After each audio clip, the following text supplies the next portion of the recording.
Francisco. I welcome you to Reparations in Conversation with Eric McDonnell, Chair of the San Francisco African American Reparations Advisory Committee.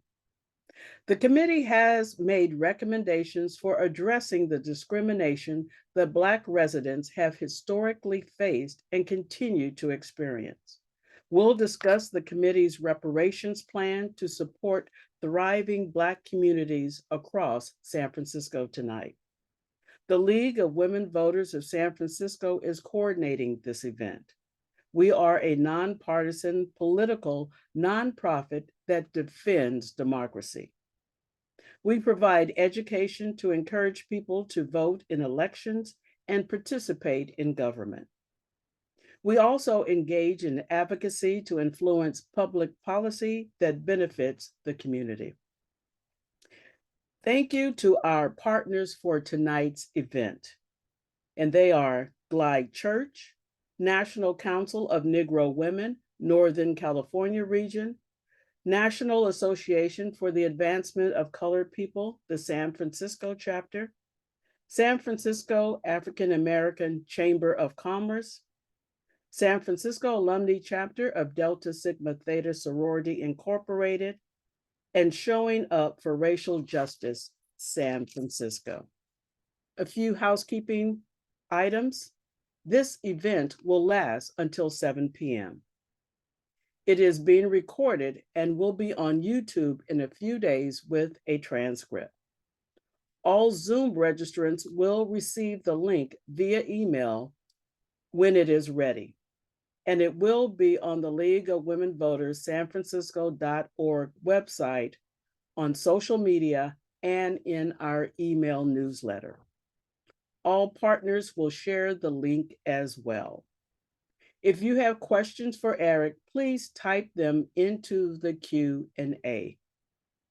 League of Women Voters volunteers will gather the question so that a few can be asked during the program.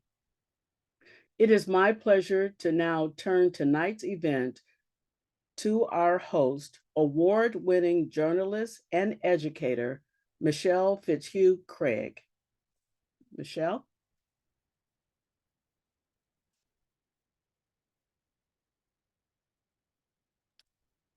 Michelle, you're muted. Okay, we'll try that again. I apologize. Thank you for inviting me, Angela, and the League for asking me to be here and talk to Eric tonight. As Angela said, I am a journalist, an award-winning journalist. I'm a longtime journalist that has worked in both Arizona and California. And currently I do own my own company, MFC3 Media, and I am the publisher and founder of Shades Magazine, which is an online publication. So I guess we are going to go on and get started here. Eric, is it okay to call you Eric or Mr. McDonnell? Absolutely. Yes, please. Okay, well, thank you for sitting down and talking to us and sharing the information. I My want to start out. I want to start out with asking you to tell us more about the committee, the SFAARC, and I will refer to committee so I don't stumble over that. The origin, the mission, Sure. all that type of things, and also touch a little bit about reparations, because I know sometimes people are unclear exactly what it means. Absolutely. Happy to do so. First, I would just, again, thank you to the League of Women Voters of San Francisco and all of the sponsors of tonight's gathering for inviting me into this conversation. I appreciate the opportunity and the interest in supporting this important work. So reparations as a thing, if you will, by definition, in very general terms, reparations is the righting of wrongs that have been perpetrated against someone, and by paying money or otherwise helping those who have been wronged. That's the generic kind of definition.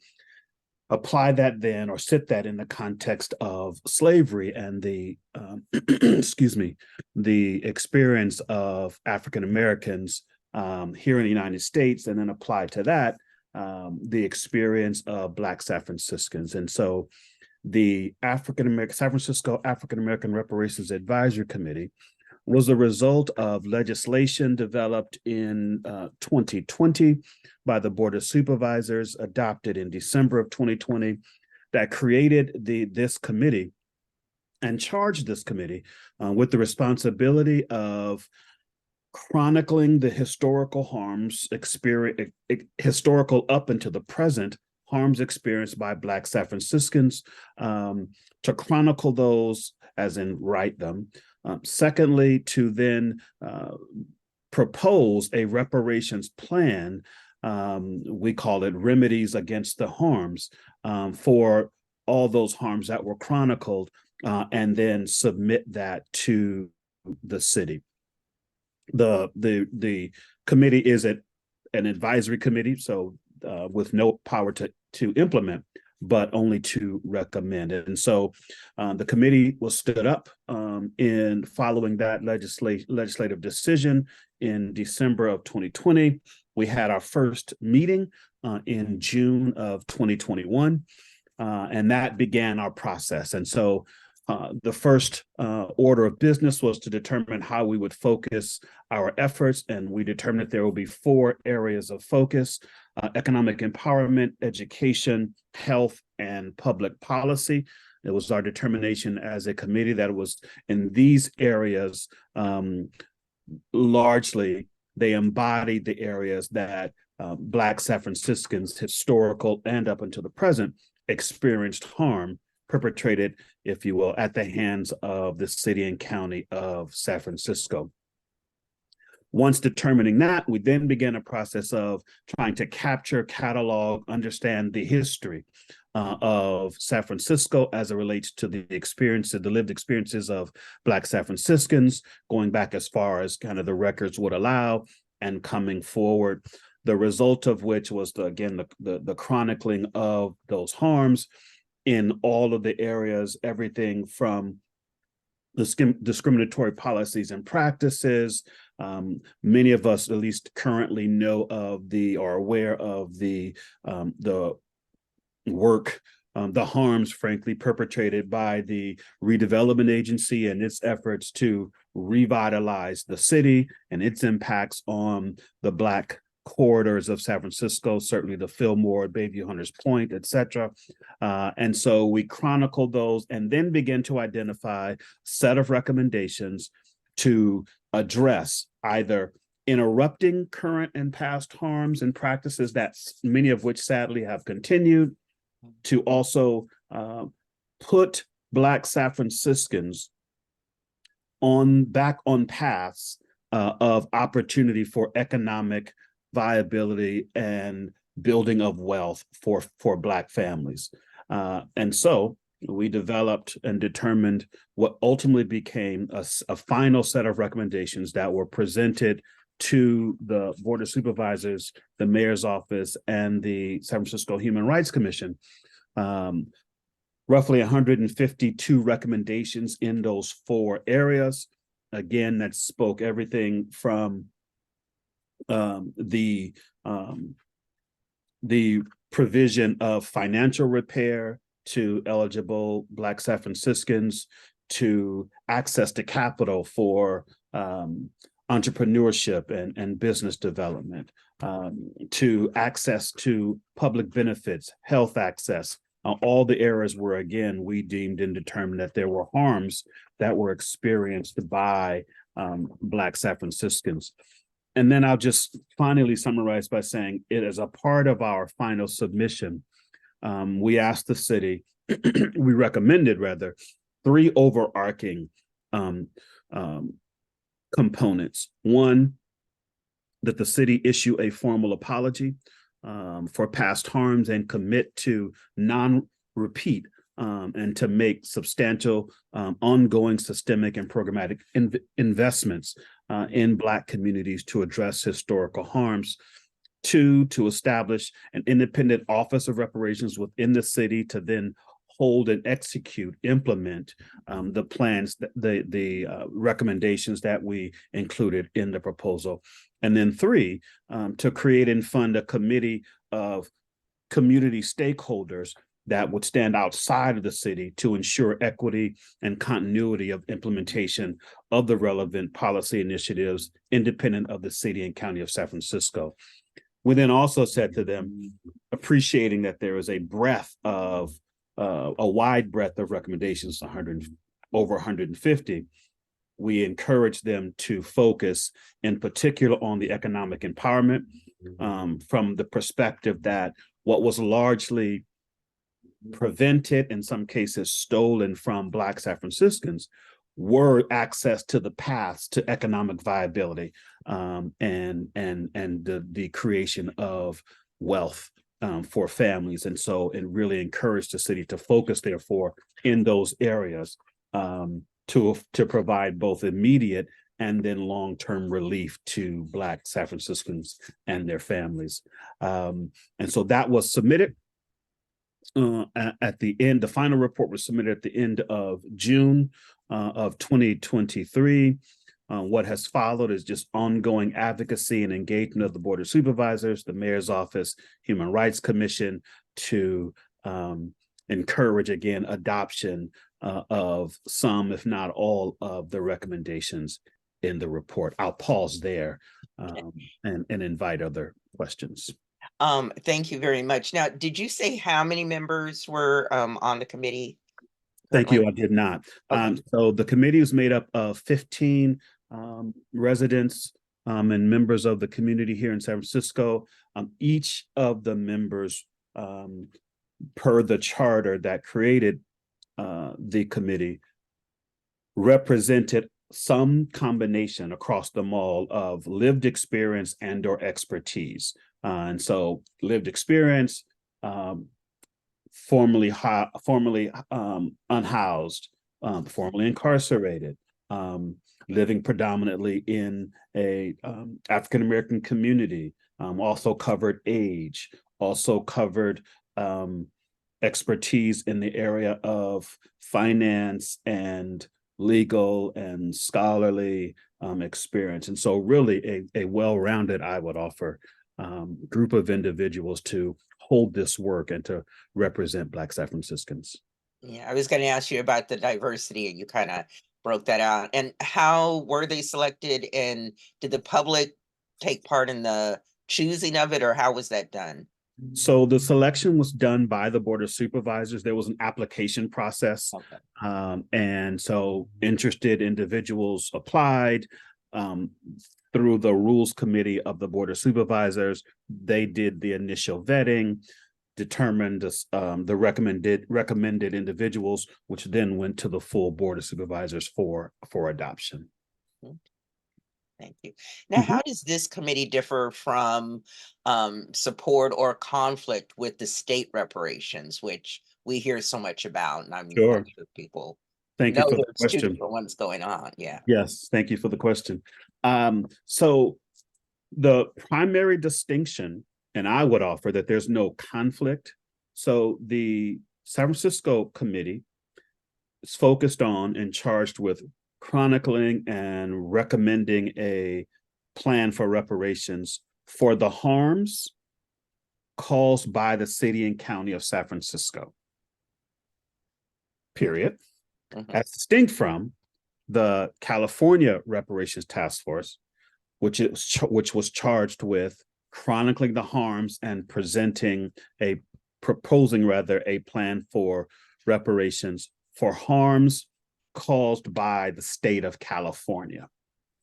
And just to play that out, there is also a scenario whereby if there ever is, and we hope there will be, a federal commission on reparations, that commission would focus on the harms caused by the federal government and what the federal government ought to be accountable for relative to, again, the experience of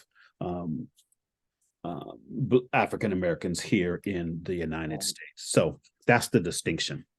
Okay. There is a question, and then I have a question too, and they might kind of be brought in together. We have a question from the audience, and if you do have questions, feel free to, put them in there, and we'll get to them within the hour. Hopefully, we can get to everybody that asked one. The person is asking, why didn't the committee prioritize their recommendations?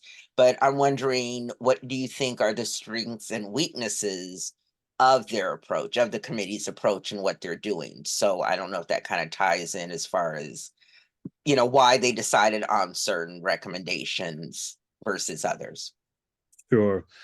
So one, I would just rewind just a bit to say a important and significant factor in determining the recommendations was the engagement of community through each of our committee meetings each month, and through the subcommittee meetings, as well as community forums. We really worked actively to engage community, to capture on one hand the narrative, the stories of lived experiences of Black San Franciscans and their families, as well as to have community weigh in on what could and should repair, i.e. the recommendations. What should they look like? What should they prioritize?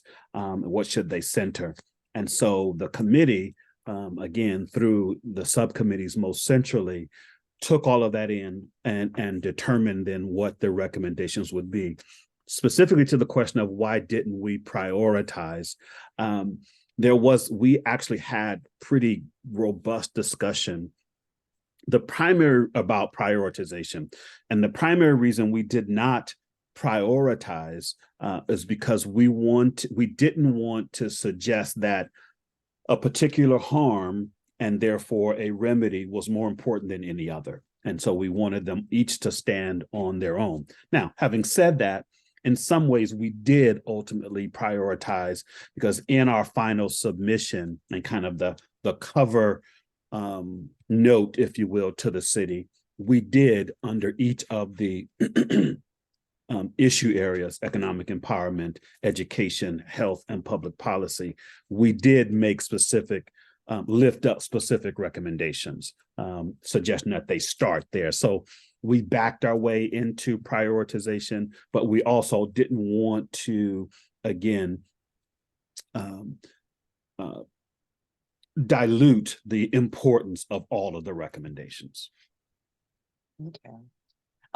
Tell me a little bit, you've talked a lot about the plan, so I may come back to that some, but tell us about the creation of the Office of Reparations.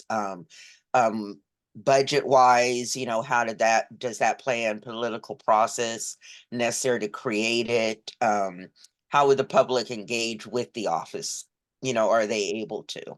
Sure, thank you. Let me just say, and I promise to come to your question specifically, you referenced the kind of the political process. So I think it's important to at least appreciate that all of this work has taken place in the context of the political dynamics and realities of the city, where and how it chooses to prioritize this against other priorities of the city, including the financial realities of implementing the recommendations as we have presented them.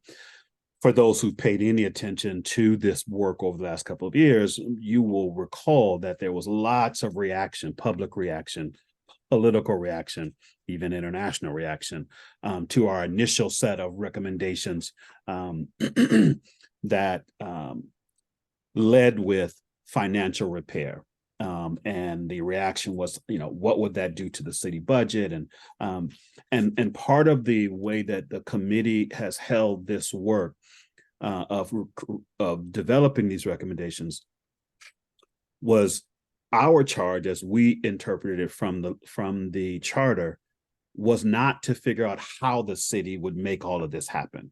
Our charge was to present to the city what we believe the city is accountable for. And it's the city's responsibility to determine how, financially or otherwise, the recommendations could be implemented. Coming to your point, your question about the Office of Reparations, one of our recommendations, there was initially budget set aside or earmarked by the city in this last budget cycle back in May, June, and maybe a month ago, 3 weeks ago, in the mayor's office, budget revision based upon and budget revisions in the process, for those that don't know, happen each year when there's an assessment of revenue versus expenses.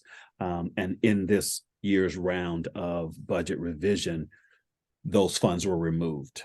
And so as we speak now, there are not funds earmarked for this office.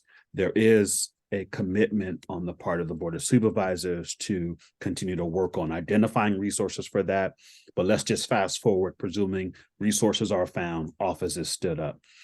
The way we envision it, and ultimately the city, and more specifically the Human Rights Commission, where the office will live when it is stood up, will have the responsibility for implementation of the recommendations as identified, will have the responsibility for continuing to engage community around both process and continued accountability around implementation. And so that'll be kind of the window of opportunity for the public at large to weigh in. Okay. Thank you very much. Mm-hmm. I guess you brought up a little bit about Mayor Breed. Recently, she approved a $75 million spending cut, which did include eliminating the $4 million allocated for launching the office. You were saying that you're hoping that changes and everything, but is there any talk as far as what is next, what happens? Have you thought about or have considered partnering with any other organizations to make this happen, to move forward? Looking forward, what happens, if this doesn't get corrected? Sure. Both specifically as it relates to the Office of Reparations and resources for that, and also related to other recommendations. The intent is to continue to kind of organize, engage, rally, if you will, both individuals as well as organizations, allies, many of whom have been actively participating in the process over the last 2 years, to continue to bring voice and advocacy to this. And so there is an ongoing conversation with the Board of Supervisors, again, to encourage the prioritization of this. Again, not only the Office of Reparations, but certainly beginning with the Office of Reparations, as well as other recommendations. I can say also that as that is happening, a couple of important recommendations are being worked on as we speak by the Human Rights Commission, one of which is the active exploration. One of our recommendations is to bring a historically Black college or university satellite to San Francisco. There is active engagement around that. There is active or real interest on the part of several HBCUs. There's going to be a convening by invitation of those interested in early February. I believe it's February 2nd. Divine Nine and others will be invited to the city. There'll be discussion, and included in that discussion will be, where, how, resources required, et cetera. So that's being worked on this week. And the other piece that is being worked on as we speak is, while it's not the $5 million that we propose in the recommendations, there was work around a level of cash repair made to seniors, to a subset of seniors. And so that is actively being worked on. So again, the advocacy will continue, and we intend to continue to mobilize community and organizational allies to continue to bring voice to the importance of reparations now. That's good, because so many organizations or initiatives, when they hit a wall or roadblock, it's kind of like it stopped, and you guys are forward thinking as far as, okay, that may happen. Let's go here. What else can we do so the momentum continues? Sure. That's good to hear. Now, some have said that the plan is a duplication of other efforts, such as the Dreamkeeper initiative. Any thoughts on that, or how it is different? We've worked really hard. I can appreciate how some might see it that way, but we've worked really hard, as have our Dreamkeeper partners, have worked really hard to make and hold the distinction between the two. The Dreamkeeper investment is an important investment that supports the Black community. And it is a delivery of services and supports which are really, really valuable and important, period. The distinction between that body of work and reparations is that reparations are a making good, or better said, repairing the harms that have been caused. And so they are very specific to those harms. Dreamkeepers addresses some important areas and issues. Reparations identifies there was a harm, and one way to think about this, and this may work for some and perhaps not for others, but one way to think about this is this is the city being taken to court. If you think about it in a court case, we've identified some very specific harms, and against those specific harms, we believe the city is responsible and accountable for repairing those harms in the ways that we've represented in the plan. Thank you. Now, what do you think about the argument, another one, that reparations should be at the state or the national, which hasn't really gone far with that, and not the local level? Sure. It's interesting because there are that's an ongoing debate, and has been, because one of the things that is I think important for folks to appreciate, the conversation about reparations, where, when, how, has been happening since the end of slavery. And there have been iterations of it. The current kind of iteration that's happening, not just in San Francisco or California, but across the country, is a current iteration that has both local reparations conversations happening, state level, not just here in California, as well as what has been an ongoing national and federal conversation. And there is debate over, should it be local, should it be state, or should it be federal? The point of view that our committee has held is, sadly, there have been harms perpetrated against Black folks at each of those levels. And therefore, there is appropriate or necessary repair of those harms at each of those levels.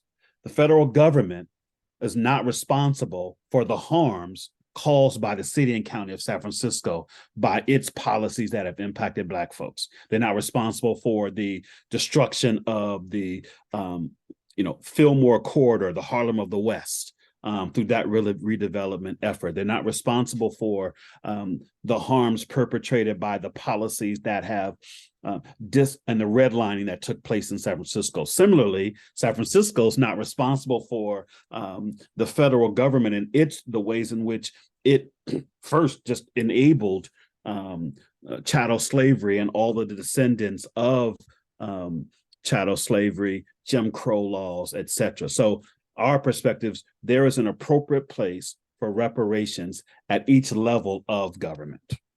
Okay. Thank you. Now, I'm kind of curious because I've heard different things about it. If someone is eligible or receives that reparation from one level, are they able to for all levels then? I mean, if they're all in place at some point? If they're all in place, what will be necessary, certainly here in San Francisco and at the state, and then presumably at the federal level, one will need to demonstrate the harm that they have experienced at the hand of city and county of San Francisco. And then again, to the state of California, here's how your policy and practice harmed me, my family, the descendants, or we're the descendants of that harm. And so the hypothetical, because it's not all in place, answer is yes. There's if they are eligible by the criteria set by and at each level, and they can demonstrate the harms, then the answer is yes, they would be eligible. Thank you. Mhm. Another question from the audience asked, how is the proposal being received thus far? Not just as a general or whole, I guess, but, from individuals that you hear from. And although it only, the reparations is for the Blacks that live in San Francisco, what are you hearing, which I'm sure you probably are, from outside of that community, good and bad? Is it mixed, or, how are people receiving it? Sure. The short answer is it has been mixed since the very beginning. Yeah. There are many I shouldn't say many, but some who have held the perspective, we should not have even embarked down this path. That there's not room, or there's not warranted. It is not warranted that there should be reparations. There are folks who attempted to sue and litigate that to stop the work. So there's a community of folks who have that point of view. There are others who hold the point of view that this should not be done for Black San Franciscans only, that it should be done for everyone. So there's that point of view that is represented by some. And then there's a body of folks who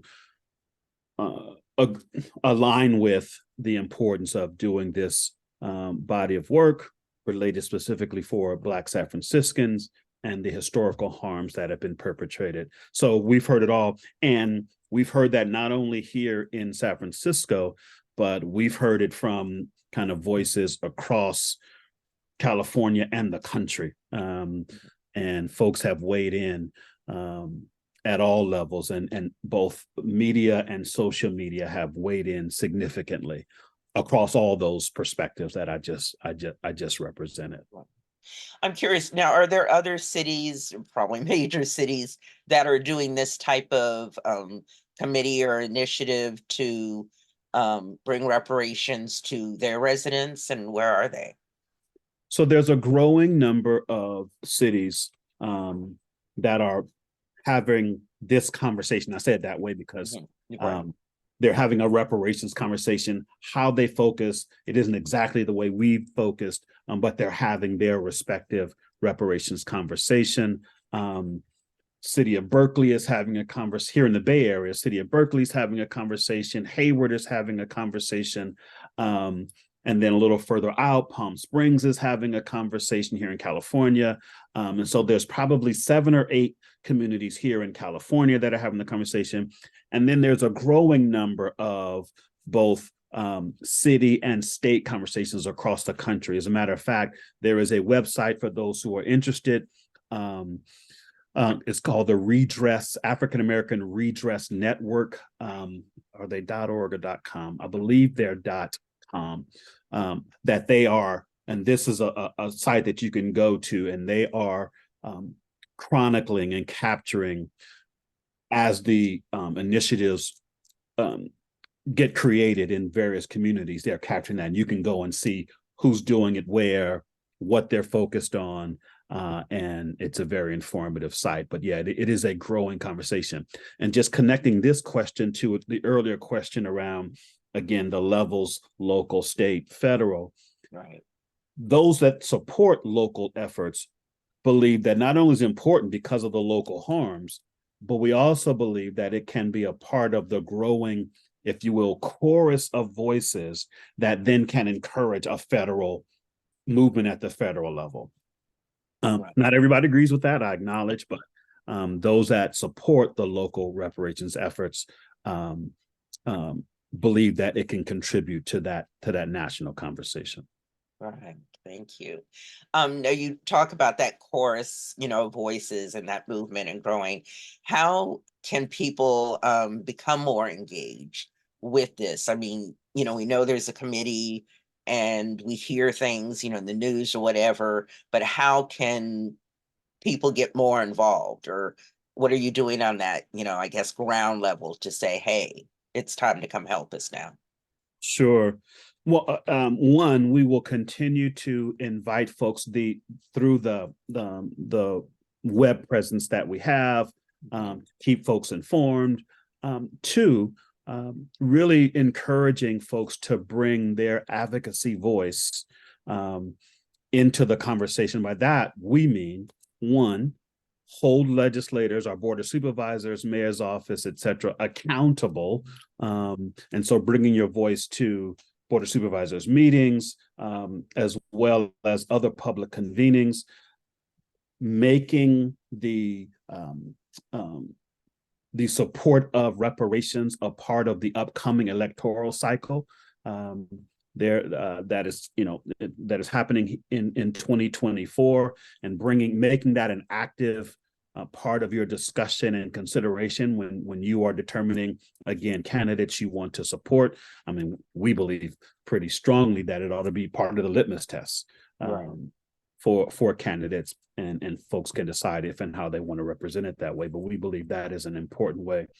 And then another piece of this dynamic, surprisingly, and which is why I really appreciate being in this conversation with you all this evening, we need more community members across San Francisco, at least it relates to our work here in San Francisco, to know and understand this work, to understand its value and importance, and then to bring their voice into it. We've been surprised at how many people don't know the work is happening, didn't know it was an issue, and didn't know, therefore, there was an opportunity. And so to that end, really want to encourage folks to, leverage your, what we call kind of your inner circles, right, of influence, be that family, community, neighborhood, associations like the League of Women Voters. And we, again, appreciate you all creating this space.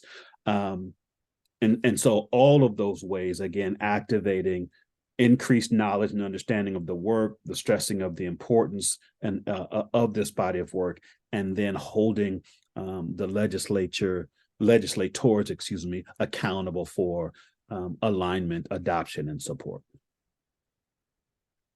Thank you very much. Let's see if we haven't. I know some people are asking and getting excited in the Q&A section that how can you come talk to them, or how can they get more information? So are you on all the social platforms? How easy, or what is the one spot? I don't have access, but where should they go? Is there an easy website of where they should go to? Yeah, let me just make sure. I mean, the simplest place to start is to go to the San Francisco Human Rights Commission website, and then you'll see all of the links to the Reparations Committee work. You'll see notes and the report and other resources that have been gathered. That's the simplest way. And then in terms of social media, yes, on Instagram, Facebook, there is presence there as well. Yeah, that's good. I know you mentioned about, some people weren't even aware of it. And I know in media, that's something that we hit upon or run into, is like, not everyone is watching the news and the paper. Everyone's going in different avenues. So it's like, are we hitting enough? Are we hitting them? And that's why some people just don't know. Will you be going? Someone has asked about it since the committee has sunset, but it really hasn't. It's continuing to work on and doing. Well, what sunset literally just happened Monday night. Okay. So we're determining what next, how the next body of work will evolve. Because there won't be the structure of the committee. The Human Rights Commission staff who have been supporting us will continue to do the work I referenced earlier, and bringing some legs of implementation to some of the of the recommendations. So that will continue. And we are working now. We got a little bit of funding from philanthropy to help with some ongoing community forums to continue the efforts to educate folks and to mobilize folks around this. So more to come because we're developing that as we speak. Okay. And a reminder, if you have questions, because we do have time, if you got something you want to ask. I have another question. Please put in the Q&A. But I have another one asked. Do you believe the nation's woeful track record of refusing to address the true history of the kidnapped and enslaved Africans in the United States contributes to the resistance to reparations? No question. Yes. Period. The unwillingness, and we see, not here in California, and I say yet, for kind of fear and trepidation, but we see the national discourse and we see where and how some states are actively trying to prevent the knowledge of and then acceptance of reality of our history, of the history of this country. And that certainly factors into a readiness and a willingness to enter into real and genuine, earnest reparations conversations, no question. And so part of the public education / advocacy, I believe, has to include a continued push for owning our history, accepting and owning our history as a country and all that means for us, including, therefore, accepting responsibility for the harms, not only on African Americans, but certainly as it relates to reparations, yes. But sadly, this country has a history that it has yet to fully own. What, I guess, when you think of, people who are involved with things like this that are going on and politics and that, it's at an older or more adult level, how involved are younger people in this move? Do you have people of interest, and have you reached out to, I don't know how you can, but high schools? Are there, do you have people that are younger that are really jumping on board or trying to learn more about what's going on? I would say not at the level of, an army ready to, make a run on City Hall. However, we were very fortunate and have been through the process of the last couple of years to engage, and thankful for them, students at University of San Francisco, as well as students at the law school at Stanford. And so those subsets of young people have really been actively engaged and have been working to engage their colleagues, their fellow students, to understand this history, understand the relevance and importance of reparations, and therefore to bring their voice to it. So yes, it is happening there. There have been a couple of high schools that have invited me and other members of the committee to come and speak to them, which we've done. So it has happened in that case. And I also had one, I guess they're middle school. They're actually a K-8, so they're kind of a hybrid between elementary and middle, to invite me to come to speak to their young people. And so again, it was really encouraging to have these young people express their interest and be really bring some passion to the importance of equity and social justice, and then what that could mean for reparations. So there's been some effort. Again, can't say it's been widespread, but there have been some engagement of young people. Thank you. Another question we have here is, assuming reparations will prevail at some point, who will evaluate the validity of people's claims to receive the reparations? And I know that's a lot of people. It's like, well, how do you, there's this figure, I know the state did at least, but it's like, okay, where do you go from there? So Sure. So structurally, at least here in San Francisco, the intent is that the Office of Reparations would hold that central responsibility for, vetting, if you will, those who declare themselves to be eligible and submit their requests. The intention is also that there would be an external body, maybe not examining case by case requests, but ensuring that overall the process is transparent and equitable and followed up on. The one piece of that and it may just be Eric's point of view, so I wouldn't assign what I'm getting ready to say to the committee, but for many who oppose reparations, one of the primary reasons they oppose it is because they are not confident that the process would only give it to those who are absolutely eligible, and the possibility that somebody not eligible might get some gain or benefit.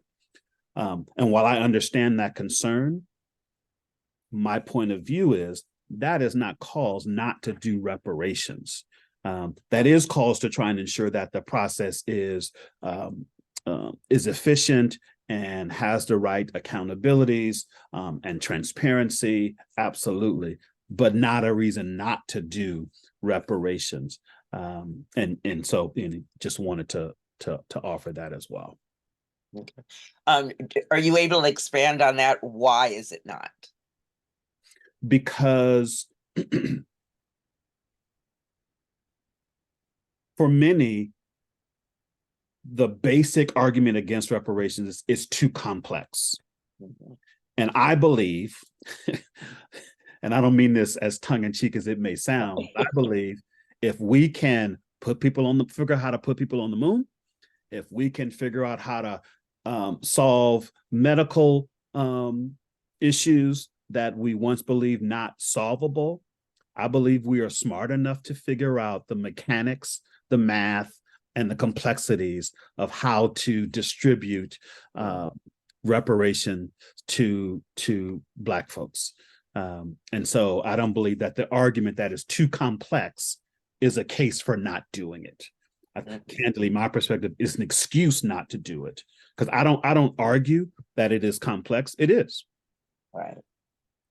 Sadly, again, I don't want to go too far back, but if you roll the clock back, Field Order 15, 1865, if we had taken those actions to begin to remedy, right, and repair some of the harm from slavery, we wouldn't be having the complex conversation at the same level of complexity, arguably, that we're having today. We've pushed, as they say, we proverbially pushed the proverbial can, right, for now centuries. Mm-hmm. And the longer we wait, the more complex it gets, because it also invites the perspective, wasn't me, I wasn't a slave owner, I didn't do X or Y. And so again, the further rather we get in time, the more muddy and then complex it becomes. Right. Thank you. You talked at the beginning of the conversation about what that would look like, the different areas, health, education. I think, can you break that down a little more? I think some people think, well, is it like, okay, we'll give you scholarships, or is it this lump sum of money? I was part of a conversation last summer and we talked about that. Would it be just, okay, you get a check, but can it be paid out in different ways that goes beyond what we have already and is really making maybe more of an impact directly to those who deserve it and who should be getting it? Yes. So financial repair is one method of repair. And so we believe as a committee that is a path that is important, and that in many other areas in economic empowerment. So it is, again, as I referenced a little earlier, it is access to capital for, again, small business and entrepreneurship. It is access to affordable housing. And then by that, more specifically, kind of front of the line, right? That eligible individuals and families are moved to the front of the line for access to, the next round of affordable housing as it is developed. It is also the opportunity for, or the creation rather, of Black-centered educational opportunities. It is another example would be scholarships, right? Arguably, it could be, free college attendance at City College and at, San Francisco State, Right. University of San Francisco, if they were willing to play. And it would be access to culturally competent mental health services, right, in community. And again, having access to that at low or no cost. So there are many paths to closing and bridging the gaps that have been created for Black San Franciscans. And so the recommendations try to cover as many of those areas as possible. Oh, okay, thank you. Mm-hmm. I know there's someone that asked the question. In fact, it is a friend, and it was a conversation that came up when we talked last summer. But there are a lot of people who are not Black who really want to learn more, and they're not sure exactly, and those that live outside of San Francisco, but in the Bay Area and truly believe it. What can they do? We hear so much allyship, but what can they really do to move this forward, to make this happen? Almost at every level, I believe at every level. I say almost because there may be some exception, but whether it's the San Francisco conversation, the state conversation, what subsequently could become a federal conversation, this really does boil down to the political will to make reparations happen. And so to your example of allyship, specifically here in San Francisco, a reality in all of this work is from a political voice and power kind of, African Americans represent less than 6% of the population, right? And so what we need, therefore, and that's not a large enough stakeholder group on its own, right, to move the political agenda. And so it is necessary that non-Black advocates, allies, individuals, as well as organizations endorse this body of work, because what legislators need to hear, if you will, and understand, because part of what they're weighing is, if we do this for this population, how will other communities react and respond? And so important for them, therefore, to hear other communities endorsing the importance of this work, and addressing it very directly. Because again, that is a consideration, if you will, that the powers that be are having to hold and weigh. Okay, thank you. I have one more question that's in the queue here, and I think it kind of follows the one you just answered, talking about other cities and looking here at California. But what advice would you have for these other cities who are considering creating a reparations plan, and not on just what you talked about, but just across the board? What advice do you have? Sure. So I kind of hear that question against a backdrop of how we've done our work, where I think we've done it well, and then where, frankly, I think we could have done it even better.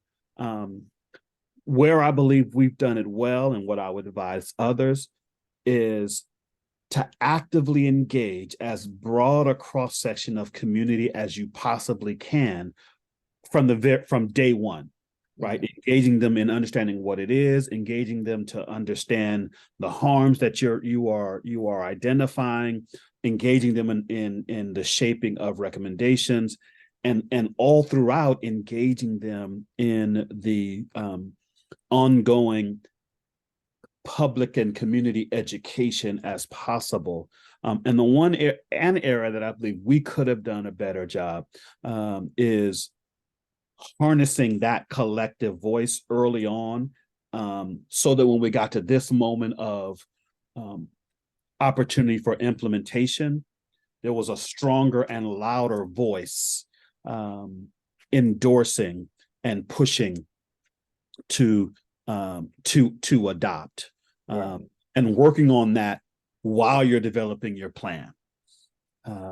Where we worked on plan and then pivoted to kind of community mobilization, and really working, therefore, I would advise to again develop that chorus early and keep it active throughout. Yeah. That's good advice. Thank you so much. Before I turn it back over to Allison, I did want to just mention again, the first place people can go to that can branch them off was it Human Rights Commission? San Francisco Human Rights Commission. Okay. Yes. And then you should be able to ask questions or find out more about brochures, graphics, the social media accounts where they can stay active, ways that the commission or the committee can speak, like Eric has done tonight with the League of Women Voters, and share this information, because this is a good way to get it out and inform more people. And it is something important that we need to be able to do.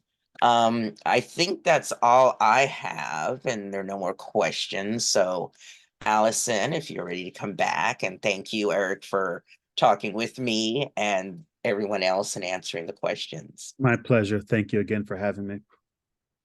And I want to add my thank you to both of you, Michelle and to Eric.